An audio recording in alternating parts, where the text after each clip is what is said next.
During the night of August 28th-29th, Major General John Pope calls for a concentration of his Army of Virginia against the Confederate forces of Stonewall Jackson's left wing at Groveton. Pope has wrongly concluded that Gibbon's fight at the Brawner farm on the evening of August 28th has halted Jackson's retreat from Centerville, and so he imagines a ripe opportunity to destroy the famed Stonewall. Throughout the night, General Pope issues a series of orders aimed at surrounding Jackson and attacking him in the morning. Unfortunately, Pope predicts this strategy on several erroneous premises. Pope assumes that McDowell and Sigel are west of Jackson, blocking his retreat route toward the Bull Run Mountains. But Reynolds' Pennsylvania Reserve's division of McDowell's 3rd Corps and Sigel's 1st Corps men are southeast of Stonewall along the Manassas Sully Road. The rest of McDowell's command, King's 1st Division and Ricketts' 2nd Division, have already withdrawn from the Warrenton Turnpike before Pope's new orders can reach them. Convinced by captured Confederates that Jackson has 60,000 troops ready to pounce on any nearby Federals at dawn. King heads for Manassas and Ricketts for Bristow Station after midnight. McDowell cannot bring order out of the strategic chaos because he spends the night of August 28th-29th wandering lost around Prince William County in search of Pope and out of touch with his own division commanders. Worst of all, Pope's presumption that Jackson is attempting to retreat could not be further from the truth. Stonewall is in fact anxiously anticipating the new day when Longstreet will appear and the Confederates will at last be reunited for battle. Incredibly, Pope ignores the imminent arrival of half of his opponent's army. These soldiers, Longstreet's 32,000 men of the right wing, begin their march from Thoroughfare Gap at 6 a.m. on August 29th. Brigadier General John Bell Hood, a sad-eyed Kentuckian who has earned a brilliant combat reputation at the head of Lee's only Texas troops, leads the procession at the head of his division column. Jackson dispatches Jeb Stuart a couple of hours later to contact Hood and direct him and the rest of Longstreet's right wing into positions Stonewall has carefully pre-selected. In the meantime, Jackson shuffles his depleted division so they might withstand an attack should Pope become aggressive before Old Pete can arrive. Jackson notices a large number of Federals, men from Sigel's 1st Corps, along the Manassas Sully Road in a position to threaten his left flank. So orders the brigades of A.P. Hill's Light Division to follow in behind the unfinished railroad near the Sudley Church, with the left anchored on a rocky knoll. From here, Major General Hill can guard the emergency escape route to Aldie Gap and protect against a Federal turning movement. The thick green forest laps against an abandoned right-of-way in this vicinity, leaving the Southern defenders particularly vulnerable to surprise assaults. Hill compensates for this unavoidable weakness by arraying his brigades in 2 lines. The South Carolinians of Maxcy Gregg's brigade and the Georgians of Edward L. Thomas's brigade at the post of honor in the front. Ewell's wound at the Brawner farm fight on August 28th requires that his left leg be amputated. Jackson's protege will not return to active command until the following spring. So Stonewall names Brigadier General Alexander R. Lawton to lead Ewell's division.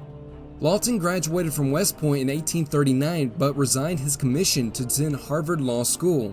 The adopted Georgian pursued a successful legal, business, and political career before state secession induced him to rejoin the military.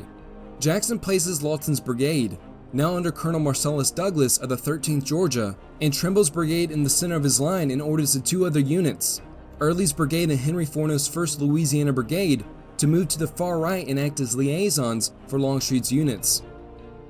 Brigadier General William E. Stark replaces the disabled William B. Talfer in command of Jackson's division. Stark had been a cotton broker in New Orleans at the outbreak of the war and had risen through the ranks to command a Louisiana Brigade, designated as the 2nd Louisiana Brigade to differentiate it from Fornow's Louisianans in Ewell's division.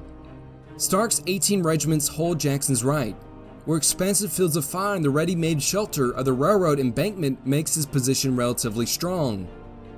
The most vulnerable point along Stark's battle line lies on the extreme left, where his division and Lawton's intersects. Here, a 75-yard low point known as the Dump offers little protection against attacking troops. Jackson coldly orders the skulkers and stragglers from several commands to occupy this position as a practical object lesson in the virtue of discipline.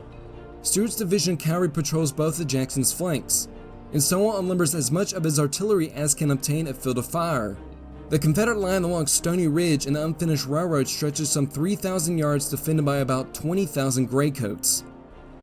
General Pope has every intention of testing Jackson's preparedness.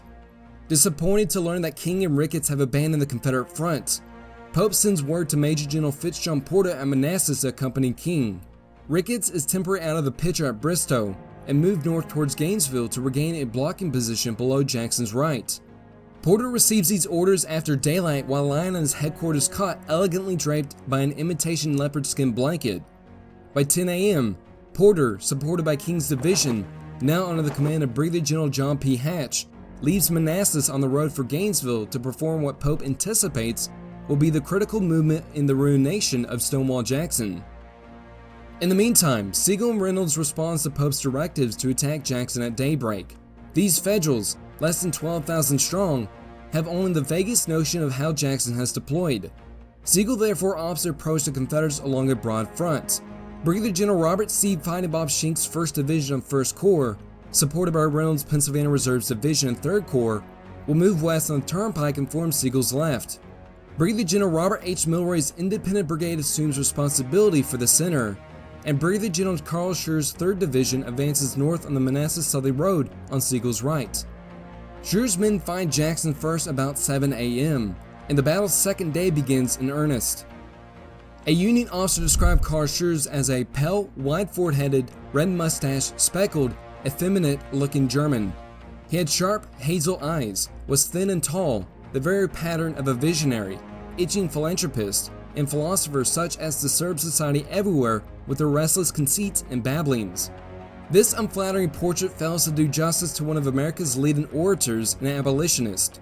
Like Sigel, Schurz owes his high military stature to his ethnicity and political influence. But unlike his superior, Schurz possesses some martial ability. The 2 brigades of Scherz's 3rd Division march north from Henry House Hill towards the unfinished railroad, where the rebels are waiting for them. The 3rd Division skirmishes heavily with Gregg and Thomas, each side committing its regiments piecemeal in the matted woods south of the unfinished railroad. The rattling fire of skirmishers changes into crashes of musketry, regular volleys, rapidly following each other, remembers Schurz. Colonel Lodomir Krzyzanowski's 2nd Brigade, which holds the 3rd Division's left flank, soon makes contact with the rebels just after 7 o'clock. Colonel Krzyzanowski orders the 54th and 58th New York to strike the Confederate position, holding the 75th Pennsylvania in reserve. In a wooded area by the Manassas-Sully Road, the Empire State Regiments are soon engaged in a hot contest in which they trade musket volleys with Major Edward McGrady Jr.'s 1st South Carolina Infantry Regiment, part of Gregg's brigade. The 1st South Carolina Infantry is soon reinforced by Colonel Dixon Barnes' 12th South Carolina, which throws in their weight against the Federal Brigade. When the South Carolinians of Gregg's brigade drive the New Yorkers back, Krzyzanowski orders his Pennsylvanians to join the fighting on the left of the units already engaged. The 75th Pennsylvania pours hot lead into the flank of the 1st South Carolina, at which point Gregg sends the 13th South Carolina led by Colonel Oliver E. Edwards into the expanding fight. In the end, Hill's troops blunt the Federal advance, although the Confederates are unable to exploit their advantage in the trackless terrain. Throughout the long morning and into the afternoon, Colonel Krzyzanowski's regiments are hotly engaged with the rebels. Soon, the woods in front of the rocky knoll begin filling with smoke from the fire of 1,500 muskets. Schurz shifts Brigadier General Alexander Schimmelpfennig's 1st Brigade to the left to support the 2nd Brigade. When the 12th South Carolina charges the Yankees, it routs the 54th New York on the brigade's left. Schurz and Krzyzanowski rally the men, though, and they drive the South Carolinians, who have advanced from the unfinished railroad to engage them, back to their original position. It has been a hard-fought contest with some of the best of A.P. Hill's men, and Krzyzanowski's Yankees have fought admirably. Milroy hears the sharp report of combat to his right and blindly orders 2 of his regiments, the 82nd Ohio and 5th West Virginia, to move to Scherz's assistance. Meanwhile, he places the 2nd and 3rd West Virginia in the rear support. The troops of the 82nd Ohio and 5th West Virginia run into Lawton's division along the Groveton-Sully Road and receive a costly repulse, although a part of the 82nd Ohio briefly breaches a Confederate line near the dump. In just 20 minutes of fighting, Milroy's Independent Brigade has suffered 300 casualties. Farther to the southwest, Schenck and Reynolds fall under intense artillery barrage and deploy in the woods around Groveton, replying with counter-battery fire but choosing not to commit their infantry. Sigel's offensive lasts until 10 a.m. without altering the strategic equation. Major General Philip Kearny's 1st Division of Sam Heintzelman's 3rd Corps promises to terminate this impasse when it moves up opposite the left end of Hill's combat-weary line. In anticipation of receiving support from Kearny, Schurz once again lunges toward Hill's waiting brigades. The usually reliable New Jerseyan, however, fails to advance, possibly indulging in a bitter grudge he nurtures against Sigel. Kearny's inaction squanders a temporary toehold won by Schurz along the unfinished railroad, and once again a Confederate counterattack drives the Yankees back through the woods. The men still in the ranks, well nigh reach the point of utter exhaustion, confessed Schurz, and by midday his battle has ended. Sigel's efforts that morning have not been entirely in vain. He has located Jackson and brought him to his stand, Pope thinks, while Porter and Hatch march toward what the Union commander considers a key point on the map. In addition to Kearny, Major General Joseph Hooker's 2nd Division of Heitzmann's 3rd Corps and Brigadier General Isaac I. Stevens' 1st Division of Major General Jesse L. Reno's 9th Corps detachment arrived to reinforce Sigel. At 1 p.m., Pope appears on the battlefield expecting that afternoon will witness his long-deferred victory. But as usual, John Pope forgets about Longstreet. Old Pete, in the company of General Lee, meets with Jackson mid-morning near the Brawner farm, while his brigades engage their federal opponents to the east. Stonewall outlines the location of his wing and, with apparent approval, the positions he recommends for Longstreet's divisions. Shortly thereafter, the veterans of Hood's division swing into view and deploy astride the turnpike facing east, loosely linking with Jackson's right flank. Brigadier General James L. Kemper, a Virginia political general, files in on Hood's right south of the turnpike with his division. Brigadier General David R. Neighbor Jones, a 37-year-old South Carolinian, places his division on Longstreet's right, unknowingly blocking Porter's approaching columns. Cadmus Marcellus Wilcox arrives last and serves as Longstreet's reserve along Pageland Lane south of the turnpike. 19 guns drop tell on the ridge northeast of the Brawner farm, strengthening Longstreet's connection with Jackson. By noon, the Confederates complete their arrangements. The Gray Line extends 3 miles facing east and southeast, 2 huge pincers aimed at Pope's left flank. Lee, Jackson, and Longstreet have completed an improbable maneuver begun more than 4 days earlier. Now they seek to exploit the opportunity earned by the risk-filled march.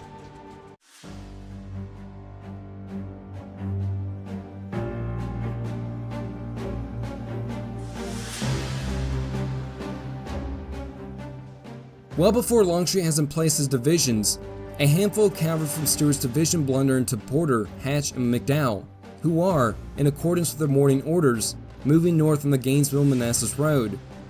The scattered shots exchanged between the Pennsylvania Regiment and the Confederate horsemen succeed in halting the Union column.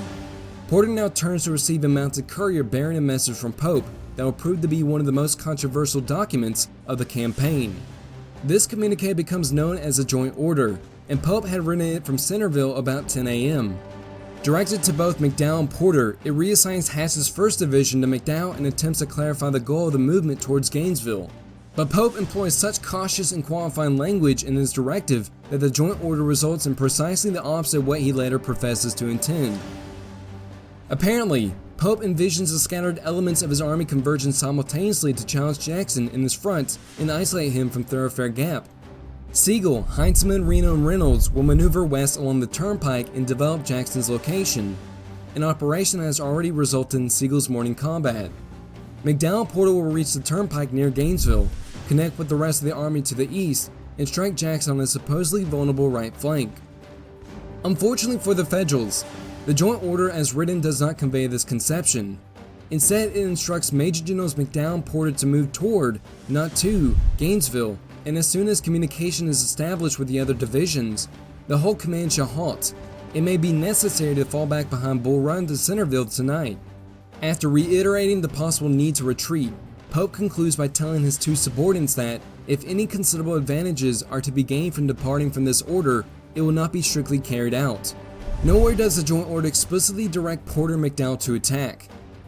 While the 2 Federal generals digest the import and meaning of Pope's instructions, they notice clouds of dust along the horizon on Porter's front. Jeb Stuart has decided to delay the oncoming Union column with clever theatrics until Longstreet can complete his deployment. He tells one of his officers to collect a supply of branches and assign a regiment to drag the limbs across the road, creating the appearance of an approaching multitude. This stratagem works perfectly, especially when McDowell receives a report from his cavalry brigade commander, Brigadier General John Buford, who has counted 17 regiments of infantry, 1 battery, and 500 cavalry moving through Gainesville at 8:15 that morning. Buford, of course, has discovered Longstreet's right wing moving from Thoroughfare Gap, and combined with Stuart's dusty disturbance, Buford's warning convinces Generals Porter and McDowell that trouble looms ahead. Mindful of Pope's requirement that they be prepared to retreat that night, and the Joint Orders Clause permitting discretion, McDowell and Porter make decisions completely at odds with Pope's actual, if unarticulated, thinking.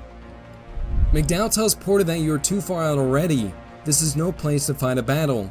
Exercising his regained independence from the 5th Corps commander, McDowell orders Hatch and Ricketts, on the march from Bristow, to shift to the northeast, gain the Manassas-Sully Road, and then move north to the Warrenton Turnpike.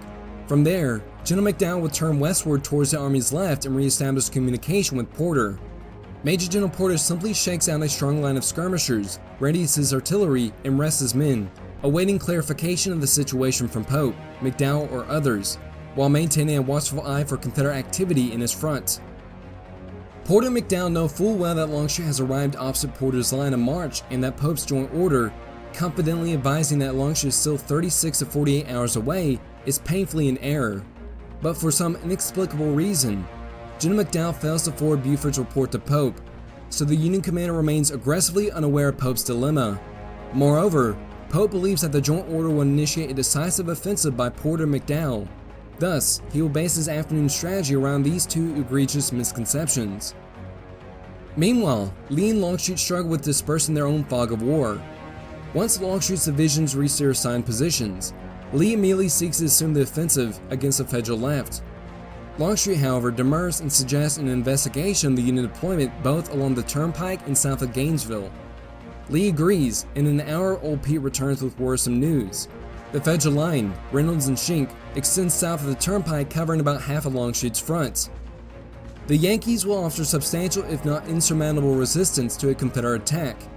The Bluecoats on the Gainesville-Manassas Road from Porter's 5th Corps must also be neutralized, Longstreet thinks, or he will risk their intervention on his right flank and rear during any attack eastward on the Turnpike. The time, Longstreet insists, is not right for his wing to move forward.